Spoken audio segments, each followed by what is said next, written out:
Bonjour Boutaina Ben Salem, vous êtes professeur d'histoire et de sciences politiques. Merci d'être présente ce matin dans la matinale de Média TV. Avec vous, on va parler de la montée de l'extrême droite dans plusieurs pays, et particulièrement en Europe, et cela 2 jours après les élections, l'élection présidentielle qui avait lieu au Portugal, avec pour la première fois depuis la dictature Salazar, il y avait un candidat d'extrême droite présent. Donc à ce second tour, il a fait un peu plus de 30% des suffrages au deuxième tour, mais il a tout de suite donné rendez-vous aux prochaines législatives et peut-être qu'il faudra le suivre de près. En tout cas, l'extrême droite monte, que ce soit au Portugal ou ailleurs, on le voit aussi en Espagne. L'extrême droite est même au pouvoir en Italie, avec la chef du gouvernement, et puis aussi en Hongrie. Et on s'aperçoit, quand on regarde un petit peu de près et avec, si j'ose dire, la tête froide, on s'aperçoit que économiquement, ça marche pas si mal. Oui, effectivement, comme vous l'avez bien dit, c'est quelque chose d'assez curieux quand même, parce que si on voit par exemple l'Espagne, c'est un pays qui a une bonne économie, qui crée de l'emploi, qui est en avant-garde sur les droits de la femme, sur beaucoup de questions juridiques. Et pourtant, malgré cette bonne santé, disons, économique, vous avez l'extrême droite qui grignote de plus en plus d'espace dans l'espace politique et social. Et cela se passe aussi, comme vous l'avez bien souligné, au Portugal et ailleurs en Espagne, et ailleurs, pardon, en Europe, et pas simplement en Europe, mais aussi en Amérique latine, en Asie. C'est-à-dire, c'est vraiment un mouvement, si on regarde l'image en gros, c'est un mouvement qui se passe à peu près partout.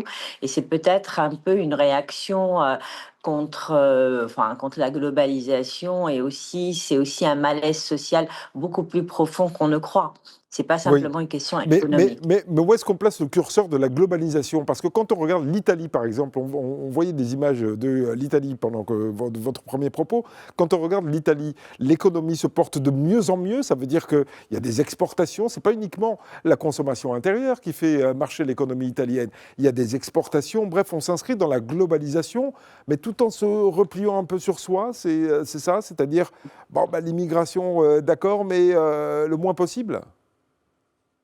Je pense que l'extrême droite surfe un petit peu sur un malaise social, hein, sur la peur de l'autre, parce que même si l'économie marche, on est mal à l'aise, on a l'impression qu'on n'est plus italien, qu'on n'est plus portugais, que l'Union européenne un peu écrase la souveraineté nationale, que la société n'est plus homogène, donc on ne se reconnaît pas dans autrui, on ne se reconnaît pas dans l'immigré, qui est souvent la première cible.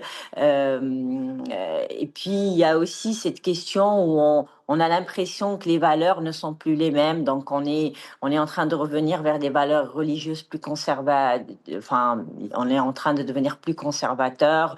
On est en train d'accuser les autres de vouloir nous changer, de vouloir nous imposer des principes qui ne sont pas les nôtres. Et puis, il y a aussi ce sentiment de n'être plus ce qu'on était avant.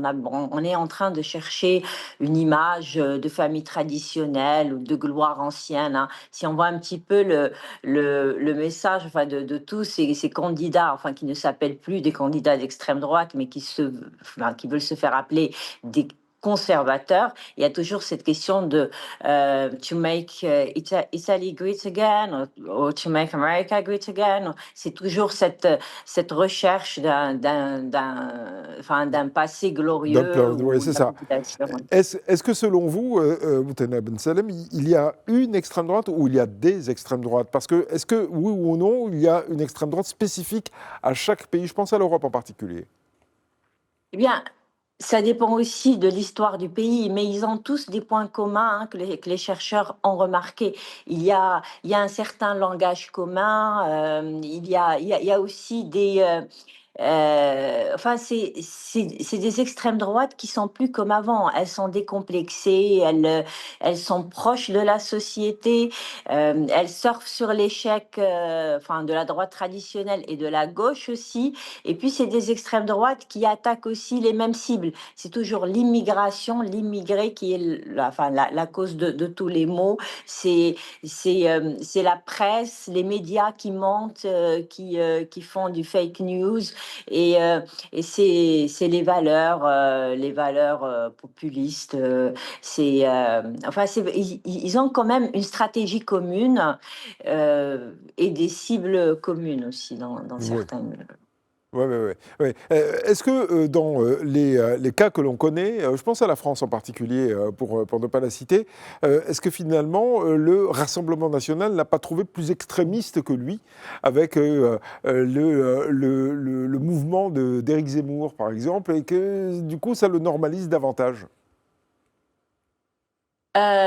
Oui, en quelque sorte, c'est ça, mais il faut aussi voir les figures qu'il présente. Alors c'est pas une extrême droite, qui a l'air violente ou qui a l'air un peu, à côté de la société. C'est vraiment des extrêmes droites qui sont très décomplexées. Alors, en France, vous avez, enfin, il y a Éric Zemmour, mais il y a d'un autre côté Madame Le Pen ou Bardella. Vous avez en Espagne, vous avez Vox.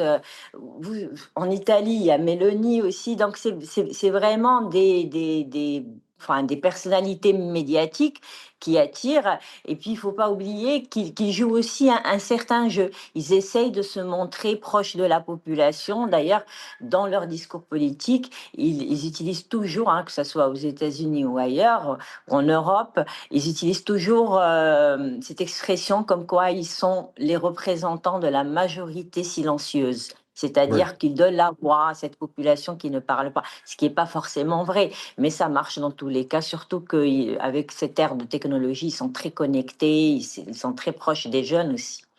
Oui, et la majorité, ils l'obtiennent parfois, comme c'est le cas au Japon. Vous voyez des images de la première ministre japonaise pendant votre propos, le Japon qui donc aussi basculé dans l'ultra-conservatisme pour utiliser les mots que vous avez vous-même cités. Merci beaucoup, Boutaina Bensalem, d'avoir été l'invité de la matinale de Merci à Média vous. TV. Je rappelle que vous êtes professeur d'histoire et de sciences politiques. Merci encore.